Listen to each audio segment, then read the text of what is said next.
নোয়াখালীর ভাই বোনদেরকে বলি, বাংলাদেশের ভিতরে সর্বোচ্চ নিকৃষ্ট মানুষগুলাই হচ্ছে নোয়াখালীর। বাংলাদেশের ভিতরে সর্বোচ্চ উচ্ছৃঙ্খল মানুষগুলাই হচ্ছে নোয়াখালীর। এটা আপনারা আবারও প্রমাণ করলেন। বাংলাদেশের মানুষ হিসেবে আপনাদের নাম নিতেও লজ্জা লাগে। কারণ আমাদের বাংলাদেশের পূর্বে যারা উচ্ছৃঙ্খল ছিল তারাও আপনাদের মতো ছিল না। যেই পরিমাণ উচ্ছৃঙ্খলতা আপনারা দেখাইছেন, এখনো পর্যন্ত দেখাইতেছেন আপনারা যে বাংলাদেশের ভিতরে আমরাই হচ্ছি সর্বোচ্চ উচ্ছৃঙ্খল জাতি, নোয়াখালীবাসী।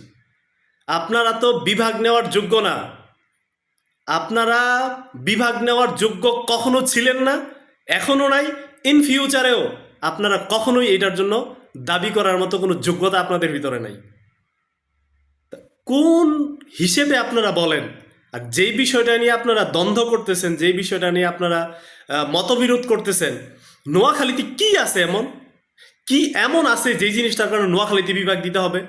এখনো পর্যন্ত কুমিল্লার ছাড়া নোয়াখালীর, মানে এখনো নোয়াখালীর তারা পরিচয় দিতে বললে বলে আমরা কুমিল্লা নোয়াখালী। আরে ভাই, আমরা দেশ বিদেশ চইরা খাই, তো আমরা তো দেখি, আমরা দেখি বাড়ি কোথায় বললে বলে কুমিল্লা নোয়াখালী।